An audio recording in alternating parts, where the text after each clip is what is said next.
Imagine you were taken all the way back to the past. Back to a simpler time when cartoons used to look like this. Okay, you got that? Now what if we took FNAF characters and just squashed them into this art style? Well, then you end up with a game like this. Introducing 5 new Fangled Nights. And as I said before, this game takes on the style of those super old cartoons and the goofiness of them too. This game is honestly so good, and I'm about to break it all down for y'all. Why 5 new Fangled Nights is a masterpiece. So without further ado, let's jump right into this. Now, at the very start of the game, we're thrown into an opening cutscene where we see that Freddy Bear's Pizza Parlor is hiring.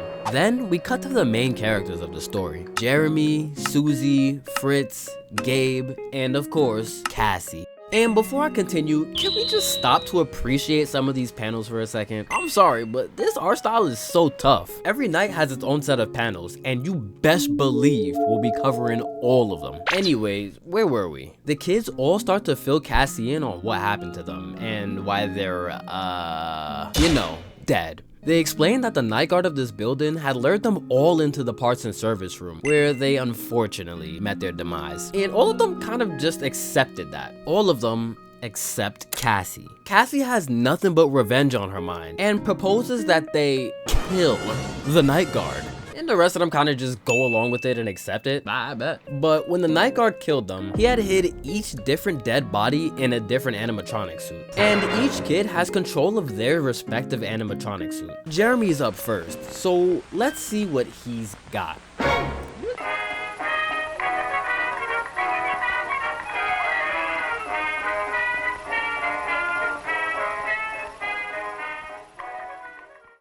So here we are on our first night of the job. First things first, let's take a look at this office. We get set up in a pretty basic and small room. In front of us, we have all the fuzzy friends that I'm sure won't be a problem in later nights. Above the Chica poster is a Freddy themed clock. And since we're basically in the 1930s, this clock is the only way for us to see our night progression. I hope y'all know how to read an analog clock. But moving on to the rest of the office, we actually have 2 doors in our office. Or I guess a door and a doorway? If we look to our left, we can see a lever by the door. And by pulling on this lever, we can close this door. We do have to hold this lever the entire time if we want this door to stay closed. And the right doorway is, a doorway, I guess. Yeah, there ain't nothing really special about that side. Now, if we put our mouse at the bottom of the screen, we can pull up the camera system for this building. This game has 7 different cameras, all labeled from 1 to 7. Bonnie has been slowly making his way through this building though. And camera 6 seems to be the closest camera to our office.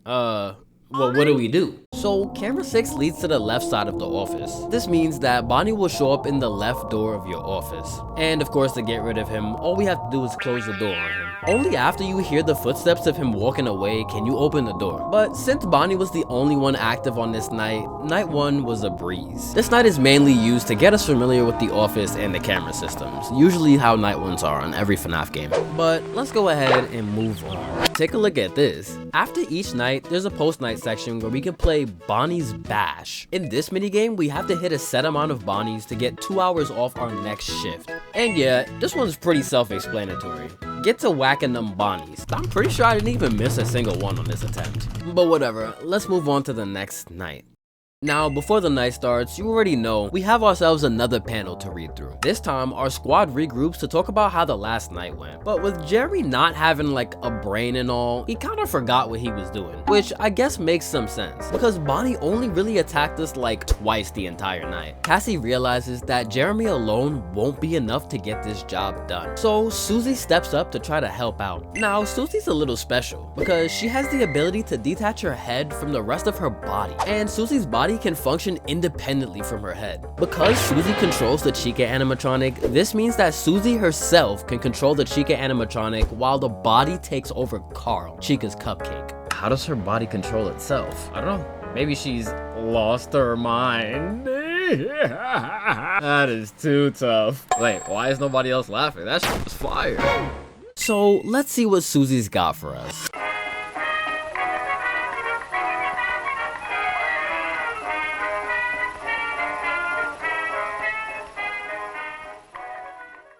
So we're here on the second night, and as you already know, on this night we have Chica and Carl active. And what's cool about this is that they're considered two separate characters in this game. So let's talk about them real quick. First, let's do Chica. Throughout the night, Chica will slowly make her way through the building, and eventually she'll make her way all the way to camera 7. Now, if you remember from last night, Bonnie had showed up in camera 6 and eventually pulled up to the left door. But Chica this time shows up in camera 7, and camera 7 leads to the right hallway. You know, the one that doesn't have a door. So now what are we supposed to do? Oh, interesting. I guess she just doesn't kill us? So apparently Chica in this game is completely blind, and on her quest to eliminate the night guard, she kinda just roams around the building blindly searching for us. So when Chica pulls up, we kinda just gotta let her rock until she leaves, which means making sure to leave that left door open so that she can actually leave the room. This can leave some interesting situations where Chica is walking through the office while Bonnie needs you to have the door closed, but we'll get there when we get there. Next up, we have Carl. Carl actually moves on the cameras too, and we can see that it'll eventually also show up in camera 7. After this, Carl will hop onto your desk and start spinning around. All we have to do to get rid of it is to click on it. Because if we don't, Carl won't even kill us, but instead, it'll just sit on your desk and ruin everything. Randomly slamming the door and messing around with your power. There's literally nothing you can do about it. Usually, if we don't deal with Carl, we could just kiss that night goodbye. But luckily, it's really easy to deal with him. And yeah, that's everything new in Night 2. Overall, Night 2 really isn't that difficult, to be honest. I was more entertained by Chica sometimes tumbling through the office. My god, this game is so good. If you remember last night, we had a post night where we played Bonnie's Bash, and this post night is no different. We again have to reach a score of 35 to get a couple hours off our next night. The only difference between the last night and this one is that Carl joins the Bash too. And if we hit it, it'll give us points too. So yeah, I kinda wish this was a little harder, meaning like the score requirement increasing as the nights go on. Because on this attempt, I ended with a score of over 80. Come on! While the target goal was just a measly 35. And hey, I won't complain because I'm basically getting 3 hours off the next night. Actually, let's hop straight into that. So you already know the drill. We have yet another panel to look at. Susie thinks that she'll eventually succeed by, I don't know, giving us a heart attack or something. Cassie, still knowing that no progress is being made, begs Gabe for his help too. But the thing about Gabe is that he really hates being the center of attention and ends up freezing up. Fritz knows this and also offers to help them out. So with the whole squad actively trying to kill us, surely this will be tough, right?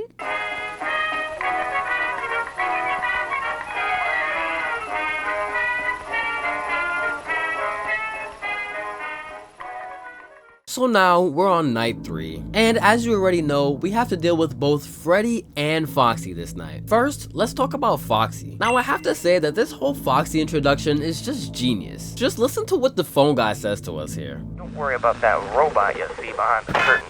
He's been inactive since before even I started working here. So he shouldn't be a problem for you either. Whoa. Oh my goodness. Yeah, big help, phone guy. Thanks. This guy even waited patiently for Foxy to go away before he continued speaking. But as you've seen, Foxy will sprint down camera 6 and only gives us a little bit of time to react and close the door. But Foxy always has his footstep sounds when he runs down the hallway. So when we hear this, we know to keep that left door closed. Next up, we have Freddy. Now remember, Gabe really doesn't like being the center of attention. And this does translate over to the Freddy animatronic as well. Freddy will slowly move through every camera before eventually reaching our office. But we can actually stall Freddy out. Now, Freddy is unable to move to the next camera if we have our camera on him. And speaking of the cameras, real quick, I want to yap a little about how good the camera frames are in this game. Like, they're so good. For example, while Freddy is on camera 3, he's super close to the camera. And at this point, this is pretty normal behavior for Freddy's in FNAF games. But when Bonnie's in camera 3, he pulls out these funky moves. I don't even know what's going on here for real. And apparently, neither does Freddy. Like, look at him. He is so tired of Bonnie and his stupidness. But that's only just one of these banger camera frames. I mean, even Foxy running down this hallway looks fire as hell. But I'm cheesing. I'm getting off topic. I'll definitely come back to this camera frame conversation later in the video. But for now, let's try to stay focused. I wasn't even done talking about Freddy. If we somehow let Freddy get all the way to camera 6, then he'll be ready to attack us. At this point, if he disappears from this camera, we have to hide. To do this, if we flip up our camera, on the left we can see a button that says power. And by pressing this, we can of course turn off the power. The cameras will go black and we'll even be unable to close them. But what we can see is the shadow of Freddy walking right past us. After this happens, we'll be safe to cut the power back on and resume the night as usual. If we don't hide in time though, Freddy will pay us a face-to-face visit. And he kind of just rocks out here for a little bit while he leaves us to think about the consequences of our actions before eventually sending us back to the start of the night. But with that, I think we covered everything that Night 3 has to offer. So let's head to the next post-night section. Here we are back at Bonnie Bash. And here we get to play the same minigame, but this time there's a twist. We unfortunately have some company. If we move our mouse to the bottom of the screen, we can actually turn around. And here is a dark room where we have control of the flashlight. So while we're whacking the Bonnies, if we hear a noise, we have to turn around and flash our light on the actual Bonnie to make sure he just doesn't kill us. Which I unfortunately failed at. But with that out the way, let's not waste any more time and move on to the next cutscene. So we're back with the gang, and unfortunately they had no luck with killing the night guard. Fritz starts to explain his frustration and his inability to get past that one door. But that's when he gets his eyes open, like literally. Bro just didn't know there was a second hallway in this building. And that's why he kept running down the left hallway over and over again. So armed with this new knowledge, Jerry, Susie, and Gabe will now act as a distraction while Fritz tries to finish the job. Let's see how that goes.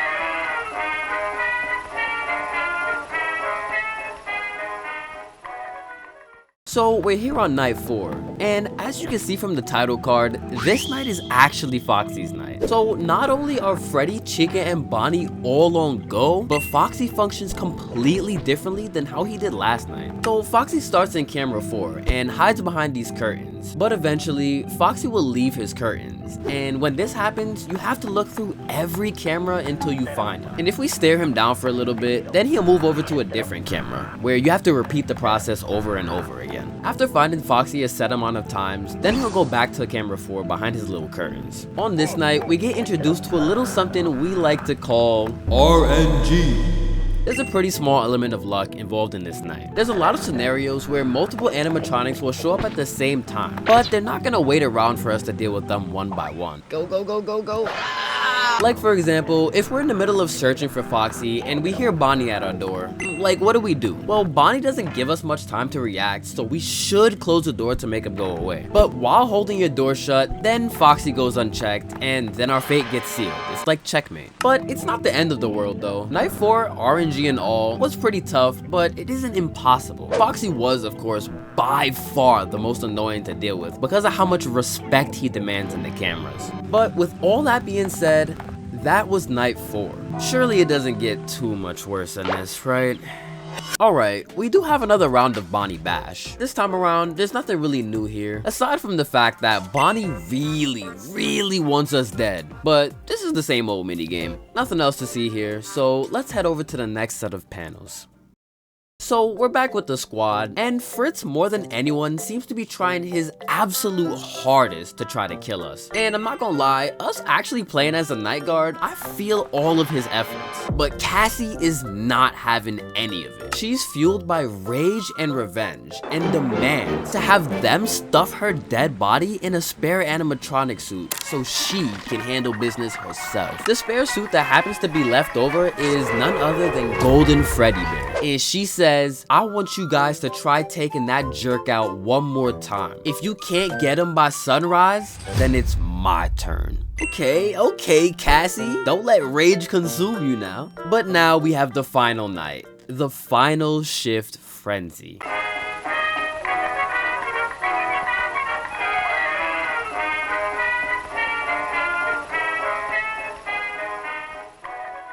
So now, we've made it to the final night, and from a gameplay point of view, night 5 is basically the exact same to the last one. But obviously, this night is much harder in comparison, and because of this, there is more RNG in this night as well. We really just have to pray that all the animatronics push us one by one and not all at the same time. And this night was truly a fight. Some of my deaths genuinely could not be prevented, but majority of them were just me being awful. But after multiple failures, I got on a pretty run. Okay, I guess I wrote that in the script. But after multiple failures, I got on a pretty good run where this happens.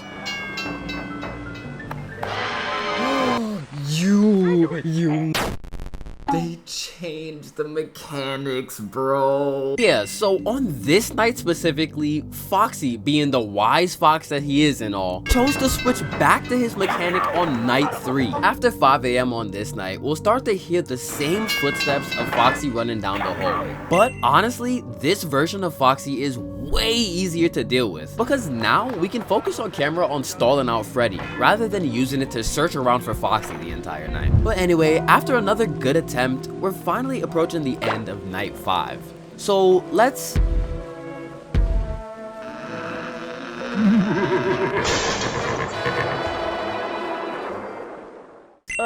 if I had to guess, Cassie's probably not happy with the performance of the others. And now we have to face off one-on-one against the lone golden Freddy bear. The entire building is completely empty. All of the paintings in front of us are faceless now, and the whole office seems to be distorted. Even the main menu of the game is distorted now, and I've been so excited to talk about this night finally. Now, throughout this entire game, the aspect ratio was 4:3, and considering the old school art style and vibe of this game, I never questioned it too much. But as we finish night 5, we can see golden Freddy bear grip the sides of our screen until it eventually breaks. And on the Freddy bear night, have you noticed? The black bars on the sides of our screen are gone. I thought this was low-key crazy how Cassie has the ability to single-handedly change the aspect ratio for the entire game. Now, Golden Freddy can appear on any of the cameras, and I have to say, like, they actually cooked so hard with the camera frames on this night. Like, Golden Freddy looks genuinely horrifying on these cameras. Not to mention the song that plays in the background of this night, and I'm playing it for y'all right now. But for this night, we have to keep a close eye on her, and eventually she'll try to attack us. Trust me, you'll know when she's trying to attack us, because we'll hear the sounds of the most violent footsteps sprinting towards us. So if she runs down the left hallway, then we have to close our door to make sure we don't get destroyed. But if she runs down the right hallway, then what do? Well, it turns out there's actually a lever on the right door as well that's apparently been there the entire time. On the other nights, I guess it was just being covered up by this file cabinet. If we see her sprinting down the right hallway, then we have to close the right door, and then she'll go back to a random camera again. But this isn't all Golden Freddy can do. When we're in the cameras, there's a chance that Golden Freddy can just change the camera that you're watching, which is just annoying. Sometimes her hat will just hop on your desk and start spinning around like the cupcake does. And if we click it, it'll go away. At some point later on in the night, some jaws will appear on the screen, and we just have to make sure that they don't close all the way by holding our mouse on them. And last but not least, we do have to make sure that the paintings on the back wall don't move, because if they do, well, now we have to hide. When Cassie pulls up in the paintings, if we cut the power off, then we'll be safe. And with that, that's everything Golden Freddy Bear has to offer. This night was pretty stressful. We have to have quick thinking to know what door we should be closing. As we know, camera 6 is for the left door, and camera 7 is for the right. So as long as our reaction time is on point, then we should be fine to beat this night and take down the Golden Freddy Bear.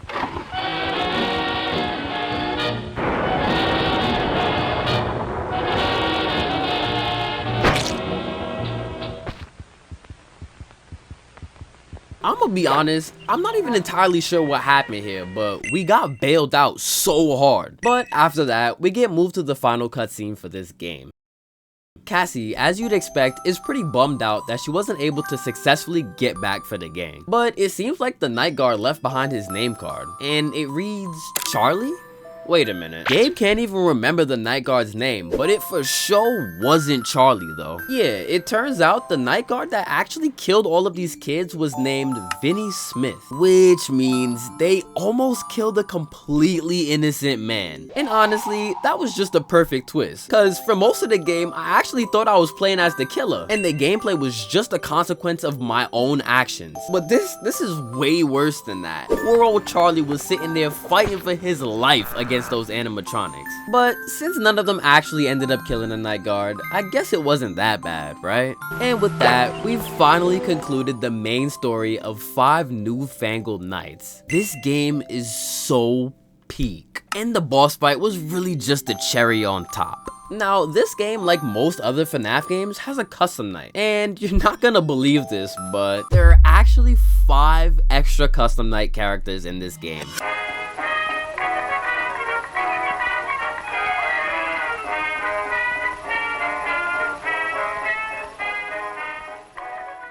Well, since we already know the layout of this game, let's go through these custom night characters. First, we have Pop Goes. Now, Pop Goes will walk along the bottom of your screen, and all we have to do is click him a couple times for him to go away. Next up, we have Mr. Moose. On camera 7, there will be a new button that pops up called Room Heat. So throughout the night, Mr. Moose will make his little moose sounds, and when we hear this, we have to come on this camera and press this button. If we don't, Mr. Moose will personally pay us a visit from the right hallway. Moving on. Next up, we have the rat. When the rat appears, we have to hold our mouse on him. And in doing this, the rat will try to bob and weave it, but eventually he'll go away. Next up, we have Coo. Coo will set jaws on your screen that slowly closes. This is the exact same mechanic that Golden Freddy Bear had, so don't let the jaws close and we'll be fine. And finally, we have Frederick. Throughout the night, he'll play a horn to let you know he's coming. And when this happens, Frederick will run through our office. To prevent him from killing us, all we have to do is close the door and we'll be safe. And with that, we've officially covered every single animatronic in this game, finally. Now, I did try to beat 1020 mode, which is the max mode for this game, but as much as I was talking about RNG in Nights 4 and 5, this one is on a whole new level. I mean, I probably could beat it at some point in the future, but I'd like to not delay this video just because I want to have a friendly RNG battle. RNG! Yo, bro, what is that? Like, how is it the exact same scenario? But anyway, that was 5 New-Fangled Nights, a masterpiece of a game. Now, I usually make videos on FNAF games, mainly on Roblox, but when I seen this game, I just knew I had to make a video on it because it was just that good. And if y'all have any more masterpiece games, please put me on in the comments. But I think I yapped enough, so I'm gonna bounce. Peace.